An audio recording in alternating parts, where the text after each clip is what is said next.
Hi friends, ఈరోజు నేను ఒక ఇంట్రెస్టింగ్ టాపిక్ షేర్ చేయబోతున్నాను. ఇది ఉత్తరప్రదేశ్లో నిజంగా జరిగిన ఒక సంఘటన. ఈ మధ్య మనం చూస్తున్నాం కదా, ముస్లింలు హిందువులు అన్న భేదభావం బాగా కనిపిస్తోంది, వినిపిస్తోంది. ఒకరోజు ఒక అమ్మాయి తన హాస్టల్ ఖాళీ చేసి ఇంటికి వెళ్లేందుకు రోడ్డుపై నిలబడింది. కానీ ఎన్ని గంటలు గడిచినా ఒక్క ఆటో కూడా ఆమెకు దొరకలేదు. లేట్ అయిపోతోంది. పైగా విపరీతమైన ఎండ. చాలాసేపటి తర్వాత ఒక ఆటో వచ్చినా ఆ ఆటోలో ఉన్న వ్యక్తి ఒక ముస్లిం. ఆయన్ను చూసి వెంటనే ఆమె వెళ్ళిపోండి అన్నట్టు చెప్పింది. అప్పుడు ఆయన ఎక్కడికి వెళ్ళాలమ్మా, చెబితే నేను తీసుకువెళ్తాను అని అడిగాడు. అప్పుడు ఆమె సివిల్ కాలనీకి వెళ్ళాలి, ఎంత తీసుకుంటారో అని అడిగింది. అప్పుడు ఆయన 200 ఇవ్వమని అడిగాడు. దానికి ఆమె 180 రూపాయలు ఇస్తానని చెబుతుంది. ఆటో ఆయన సరే అని చెబుతాడు. అప్పుడు ఆమె రోడ్డు పక్కన తన లగేజ్ ఉందని, తనకు కొంత సాయం చేయమని అడుగుతుంది. అప్పుడు అతను, నువ్వు ఆటోలో కూర్చోమ్మా, నేను అవన్నీ ఆటోలో సర్దుతాను అంటాడు. అన్నట్టే అతను ఆ లగేజ్ తీసుకుని ఆటోలో పెడతాడు. ఆ తర్వాత ఏం జరిగిందో మీరు తెలుసుకునే ముందు మన ఛానల్ని తప్పకుండా సబ్స్క్రైబ్ చేసుకోండి. ఎందుకంటే మీరిచ్చే ఒక లైక్, ఒక సబ్స్క్రిప్షన్ మాకెంతో మోటివేషన్గా ఉంటుంది. అలా ఆమె చాలాసేపు ఎండలో ఎదురు చూసి ఆ ముస్లిం వ్యక్తి ఆటో ఎక్కుతుంది. అలా కాసేపు ముందుకు వెళ్ళగానే అతను ఆమెను ఇలా అడుగుతాడు, ఎందుకమ్మా ఇంత కంగారుగా ఉన్నావు, ఏమైనా ఇబ్బందులా, టెన్షన్స్ ఉన్నాయా అని అడుగుతాడు. కానీ ఆమె అవేమీ లేవని చెబుతుంది. అప్పుడు ఆటో వ్యక్తి, అయితే నేను కాసేపు నా టేప్ రికార్డ్ ఆన్ చేసుకోనా అని అడుగుతాడు. అప్పుడు ఆమె సరే అని తల ఊపుతుంది. అప్పుడు ఆ టేప్ రికార్డర్లో మౌలానా గురు ముస్లిం మహిళలు వేసుకునే పర్దా గురించి చెబుతున్న విషయాలు వస్తాయి.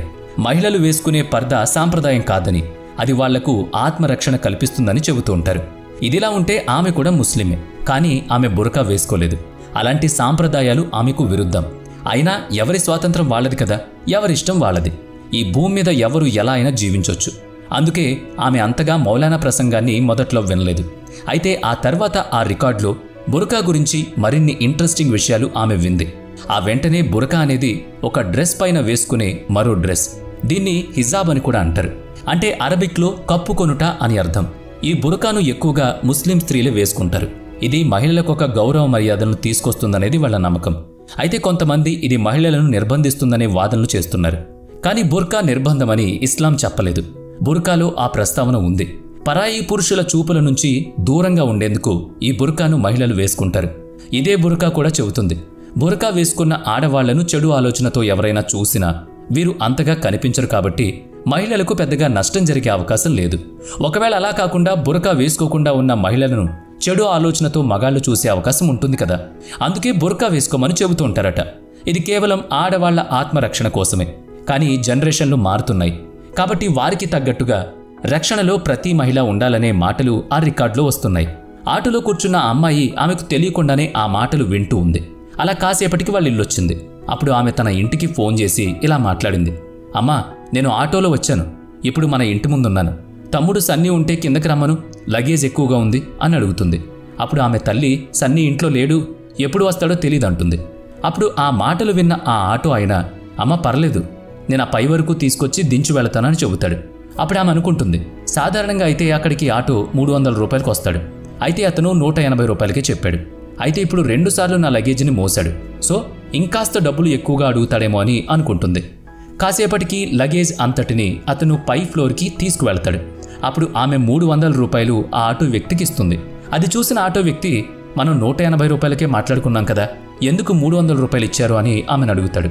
అప్పుడు ఆమె, అక్కడి నుంచి ఇక్కడికి వస్తే అందరూ 300 రూపాయలే తీసుకుంటారు, కానీ మీకు తెలియదు కదా, అందుకే 180కి ఫైనల్ చేస్తున్నాను, పైగా మీరు లగేజ్ కూడా మోశారు, అందుకే నేను మీకు అదనంగా డబ్బులు ఇచ్చానని చెప్తుంది. అప్పుడు అతను తాను 180 రూపాయలకే మాట్లాడుకున్నానని, కాబట్టి అనుకున్నది తీసుకోవడమే తనకు సమంజసమని చెబుతాడు. ముందు మాట్లాడుకోకుండా ఉంటే అప్పుడు మీరు ఎంత డబ్బులు ఇస్తే అంతే తీసుకునేవాడని చెబుతాడు. ముస్లింలు ప్రతి విషయంలోనూ ఖచ్చితంగా ఉంటారని, మాటలు దాటవేయడం చేయకూడదని చెబుతారు. అప్పుడు ఆమె దగ్గర నుంచి డబ్బులు తీసుకుని అక్కడి నుంచి వెళ్ళిపోతాడు. అప్పుడు ఆమెకు కళ్ళ వెంట నీళ్లొస్తాయి. తాను తన జీవితంలో మార్చుకోవాల్సింది ఏంటో తనకు అప్పుడే అర్థమవుతుంది. చూసారా, ముస్లింలు హిందువులు వేరు అని, ముస్లింల పద్ధతులు తప్పుడు పద్ధతులు అని అంటూ ఉంటారు. కానీ మోసగాళ్లు ఉండొచ్చు, అలాగే నేరాలు చేసేవాళ్లు ఉండొచ్చు. అలాగని ప్రతి ఒక్కళ్ళు అలాగే ఉంటారనుకోవడం ఎంతవరకు కరెక్ట్ అనేది ఒక్కసారి మనం కూడా ఆలోచించి తీరాల్సిందే.